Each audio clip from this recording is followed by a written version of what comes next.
ትውልድ የራሱን ደማቅና ተሻጋሪ ገድል ጽፎ ባለፈ ቁጥር ሀገር ሉዓላዊነቷ ተጠብቆ የእድገት ማማ ተቆናጠጥ ዘንድ ያስችላታል። ራሱን መስዋዕት ለማድረግ ሳይሳሳ የትኛውም ጫና ሳይበግረው ጽኑ ሀገር የሚያስረክብ ትውልድም በታሪክ ምዕራፍ ሲዘከር ይኖራል። ከወራሪ ጠላት ተዋግቶ ከተከመረ ዕዳ ተጋፍጦ የተሸሸገውንም ገልጦ ብሩህ ሀገር የማስረከብ ወኔም ከትውልድ ትውልድ ይሻገራል።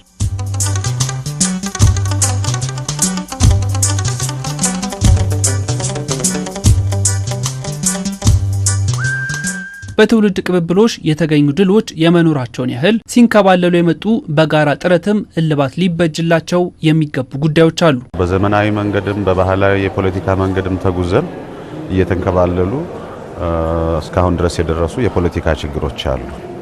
እነዛን ለመፍታት አሁን በምክክር መድረኩ በሌላም በኩል እየተመከረ ነው። ይሄንን የፖለቲካ ልዩነት አንደኛው ቢቻል መፍታት ባይቻል ደግሞ ፈር ማስያዝ ማስተካከል መቻል አንደኛው ትልቁ የቤት ስራ ነው። ኢኮኖሚው አሁን ካለበት ወደ አስተማማኝ ደረጃ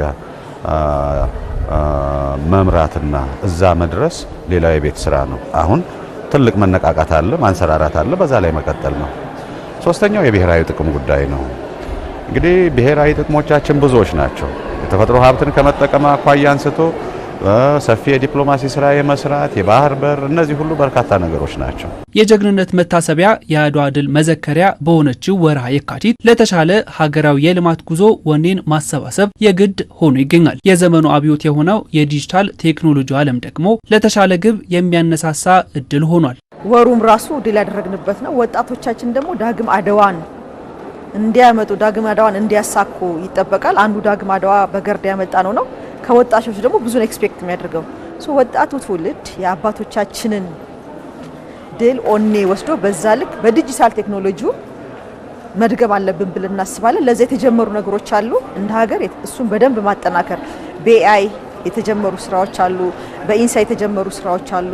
እነዚህ ውስጥ ካያቸው አብዛኞቹ ወጣቶች ናቸው። የወል ታሪክ ለይቶ ለተሻለ ሀገራዊ የልማት ግዳጅ ይወጣ ዘንድ የሚጠበቀው ተተኪው ትውልድም ዘመኑ ባቀረበለት እድል ተጠቅሞ በበለጠ ይሰራ ዘንድ የቤት ስራውን ተቀብሏል። ታሪክ ምንድነው? የትላንት መስታወታችን፣ የነገ መነጽራችን፣ ዛሬ መሰረታችን ስለሆነ የምንጓዝበት መንገድ ሁሉ ለማቀደም ስለሚጠቅም ያን ያስተምራል። ከዛ ፊቸሪቲንም ደግሞ ይመክራል ራይዙን እንድንንቀሳቀስ። አባቶቻችን ለኛ የቤት ስራ ሰጥተውን ሂዷል። እኛ ደግሞ ያሁን ያለውን ነገር እናስቀጥልና ለሚመጣው ትውልድ እንደ የቤት ስራ እንደ ግዴታቸው እንዲሰሩ አድርገን እናስተላልፋለን። በርትቼ መማር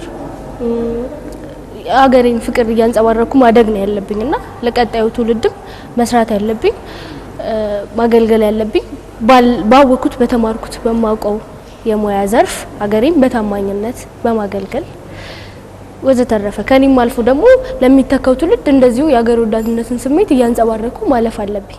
ታሪኩን በተግባር መስራት ካለብኝ በተግባር መስራት፣ ቴክኖሎጂን መፍጠር፣ አዳዲስ ነገርን ፈጥሮ ለዓለም ማስተዋወቅ።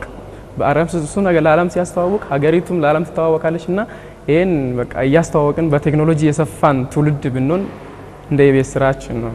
የነገ ሀገር ተረካቢ ትውልድ በሚፈልቅባቸው የትምህርት ተቋማት ተገኝቶ በእልፎች መስዋዕትነት ስለቀጠለችው ኢትዮጵያ በሚገባው ልክ ማስተማር ለላቀ ሀገራዊ ኃላፊነትም ዝግጁ እንዲሆን ማስቻል ፋይዳው ጥልቅ ነው። በዲጂታል ኢትዮጵያ ግንባታ ሂደትም ሌላ ድል ለማስመዝገብ የአዳጊዎችን ተሳታፊነት ማረጋገጥም አስፈላጊ የሚሆነውም ለዚሁ ነው። ሄዶ ተማሪዎቹ ባሉበት ቦታ ላይ በተለይ ሁለተኛ ደረጃ ትምህርት ቤቶች ላይ አድዋ ምንድነው፣ ከትውልዱ ምን ይጠበቃል፣ ይሄንን እነሱ ባሉበት ላይ ጊዜም ወስዶ ሐሳብም ደግሞ በሰፊው በሚንሸራሸርበት እዚህ ላይ የተለያየ ህብረተሰብ ክፍል አለ፣ ተማሪዎች አንድ ሆነው ማለት ነው።